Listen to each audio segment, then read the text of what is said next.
이 땅에 복음의 씨앗이 뿌려진 지 100여 년이라는 세월이 지난 지금, 거리 곳곳 그 열매들로 넘쳐난다.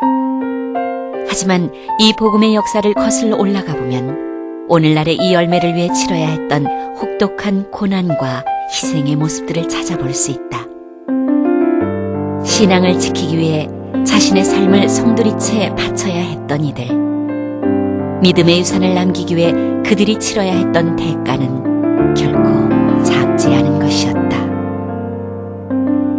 1897년 평양의 부흥이 시작되기 꼭 10년 전, 경상남도 창원군의 한 시골 마을에서 주기철 목사가 태어났다. 형님, 아무리 멀어도 같은 조선 땅 아닙니까? 절 꼭 오산학교로 보내주세요, 네? 웅천에서 보통학교를 졸업한 주기철 목사는 오산중학교에 남다른 나라 사랑과 민족 정신의 감명을 받아 형을 졸라 평안북도에 있는 오산중학교로 진학했다. 이 나라를 위해 우리가 무엇을 해야 하겠습니까? 여러분, 지금 이 나라는 우리 민족을 위해 목숨을 바칠 지도자를 필요로 합니다. 오산학교에서 만난 고당 조만식 장로와의 인연은 그에게 나라를 향한 뜨거운 애국심을 심어주었을 뿐 아니라 훗날 그를 평양 산정형 교회로 가게 하는데 결정적인 역할을 하게 된다. 이 모든 게 하나님의 섭리였으리라.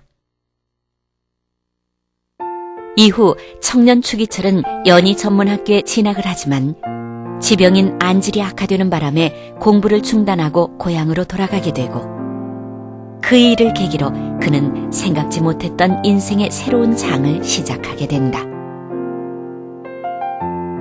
낙향 후 고향에서 3.1운동을 주도하던 그는 친구와 함께 우연히 마산의 한 교회 부흥회에 참석하게 되는데, 자네도 꼭 와야 하네.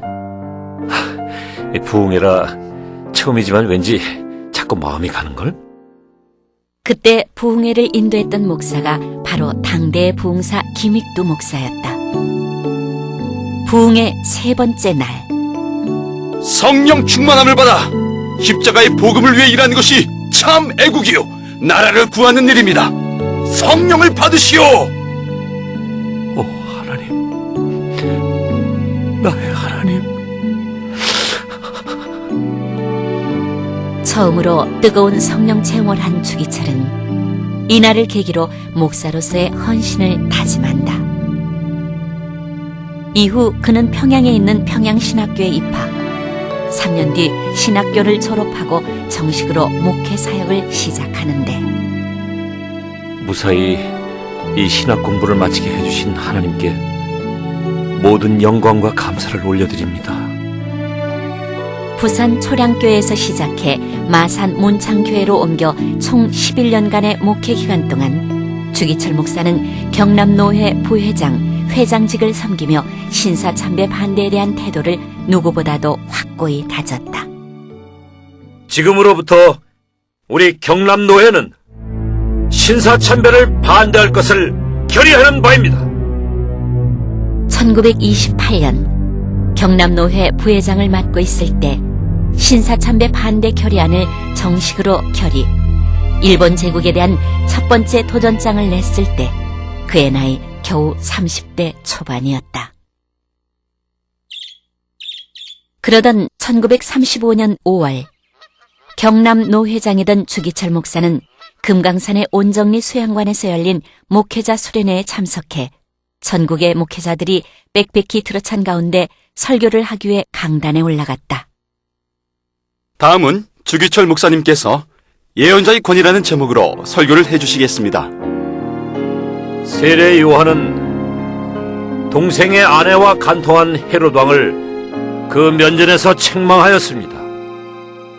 죽이고 살리는 고난을 한 손에 들고 있는 임금 앞에서 그 죄를 책망한 세례 요한은 물론 일사각오였고, 그 일사각오 연후에 할 말을 다 하였고, 그 일사각오 연후에 선지자의 권위가 섰던 것입니다. 그런데 오늘날 목사님 여러분들은 강단 앞에서 하고자 하는 말을 왜 못하시는 겁니까? 몰라서 말을 못하는 겁니까? 알고도 모른 체 하는 겁니까? 당장 그만하지 못해! 주목사, 그만 입 다무는 게 신상에 좋을 텐데. 뭐 하는 거야? 빨리 연행해! 이러시면 안 됩니다. 이것 보시라우, 목사님들! 당신들도 빨리 해산하지 않으면 모조리 잡아 가둘 거야, 어? 일본 경찰의 강압에 의해 주기철 목사는 설교를 미처 끝내지도 못한 채 끌려갔고 모여있던 목회자들도 모두 강제로 해산당하고 말았다. 이 일은 앞으로 그가 겪어야 할 순교자의 험한 길을 예고하는 시작일 뿐이었다. 이 프로그램은 선교지의 교회를 세우는 힘찬 첫걸음, 드림온과 함께합니다.